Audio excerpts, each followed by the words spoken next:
Well, back at it, uSportsCentral. Adam Dill here with Charles Ashley. It is a Tuesday, and now let's get ready for this next week, but let's jump even further than that, Charles. It's time for you and I to start giving our playoff predictions as we enter week 8, no, week 9, yeah, week 9 of high school sports. Flying by.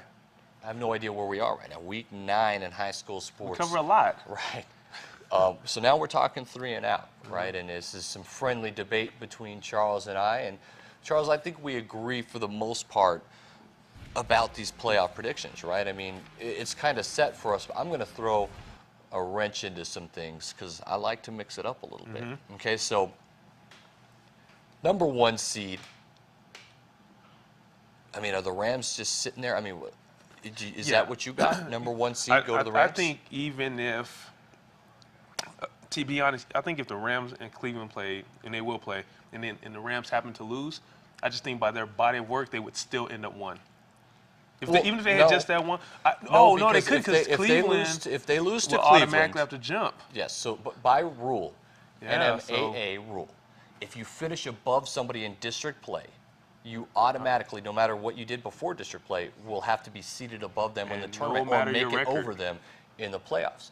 So if Cleveland were to beat Volcano Vista this week and Cibola next week and then meet Rio Rancho in the last week of the season and beat the Rams, Cleveland would take the district. Even with 2 losses, they'll be seated above the Rams. So that is a very, very big possibility, Charles. I know.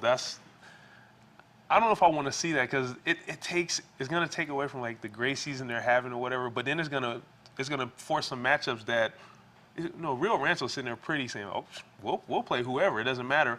But now there's a team who probably wouldn't have to travel, who's probably going to end up having to travel because of that shakeup. Like there's some shakeups because now you have the El Dorado who beat Cleveland. Your prediction right now, is it Rio Rancho number 1 seed? Yeah, I'm keeping it. Rio Rancho's still going to be 1. I'm going to go Rams 1 seed too. I mean, I just think that's close. I mean, you can give Cleveland, but then they won't get 1 seed. Then how far does the Rams drop? That's what's crazy about it all, right? If the Rams have 1 loss, even if it's by 1 point against Cleveland at the end of the season. Yeah, do you jump Mayfield to 1? Well, they probably. So that's my question. We're both going to go with Rio Rancho.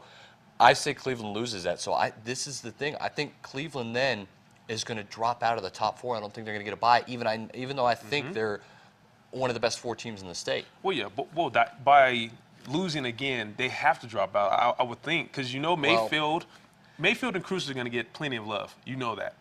El Dorado already beat Cleveland, and if they continue to win out. Here's the problem, is El Dorado has lost to La Cueva in district play. Yes. So if La Cueva does run the table in district play, then La Cueva is going to be seated above El Dorado, even though El Dorado would only have 1 loss on a last-second field goal. That means where do you seed El Dorado Eagles? So now I'm going to project things here. I think top 4. I think that La Cueva is going to lose to Manzano. Okay. And I think that. So you have them beating Sandia. So I have them beating Sandia, and I have them losing to Manzano, and then I'm going to have El Dorado winning the rest of the way to Manzano. The problem then becomes La Cueva's head-to-head win against El Dorado. So I think La Cueva is indeed going to win the district, meaning they have to be seated above El Dorado, which is going to shake things up. So that I think it's going to be Rio Rancho 1, it's going to be Mayfield 2, and then because of the shakeup, I think it's going to be La Cueva's going to get a 3 seed. Wow. That's how I see it playing out. I see La Cueva winning out. That's my opinion. I think they're going to win out. So then they have to be seated above El Dorado. I think El Dorado stays at 4. I think Cleveland by Cleveland then 5. That's where I see it. That's how I see it's going to work out. The one I'm a little curious about is we know Cruces and Mayfield. That's going to be a battle. Sure. Even with those 3 losses, if Cruces beats that could Mayfield, shake some things up too. Now what are we doing? Right. Are we really going to put 2 teams from the agreeing South on 1 on the through road 5? to come up Are here? we agreeing 1 through 5 Yes. with Cleveland at 5 not getting a bye if they don't beat the Rams? Absolutely. Okay, so then where does 6 fit in? Do you think Cruces right there is there? If they win, if they beat Mayfield, I see them higher. I see them losing to Mayfield. I see them at 6. So then let's move on then. Here we're keeping it same subject, 3 and out, Charles. Now let's figure out the back end of this playoff system. We both kind of see the first 6 as the same. Okay, then you have Sandia Matadors. Then you have the Manzano Monarchs. Okay, now don't forget a district champion if they do win the district. We're projecting. These are projections, by the way. Atrisco Heritage, we think, is going to win District 5 in 6A. So they're automatic in. Then we have Alamogordo, who we both are projecting to win with Carlsbad, Hobbs, and Clovis, which who knows, right? I mean, That's who true. knows? Clovis that's can mess going- around that's going and against- beat everyone, and then now we're sitting there figuring out where to play Alamo, who might only end up the season with 2 losses, I have the last team 3 in losses. as Oñate coming out of the 3rd district of District 6 in the South. I got the Oñate Knights. So you have Cibola at what, 10? Yeah, so I have the Cibola Cougars just above them, and then that Cibola equals 10. 12. So do you see all the teams we just named? Who is a team that we haven't mentioned that might be able to slip into the playoffs then?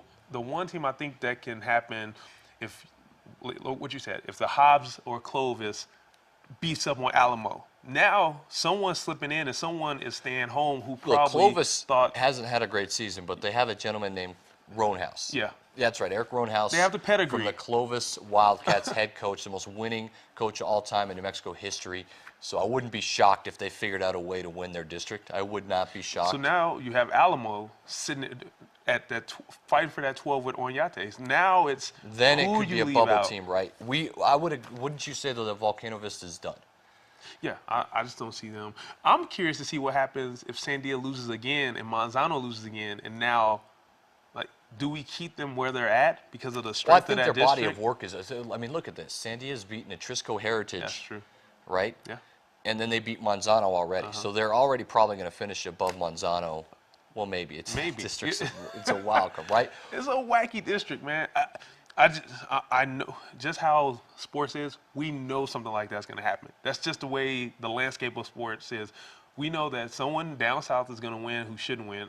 I'm going with Clovis. I like teams with pedigree, which is why I like Cruces. You're just going with Clovis because Steve Davis is in the audience, No and way. his alma mater No way. is the Clovis No way. Wildcats. No That's way. why you're going No. with the Wildcats right now. No, what kind of stuff is that? I'm going with Clovis because you said it. They've been here before. Yeah. Alamo is still they're new to winning. They've had some down years. This is new to them again.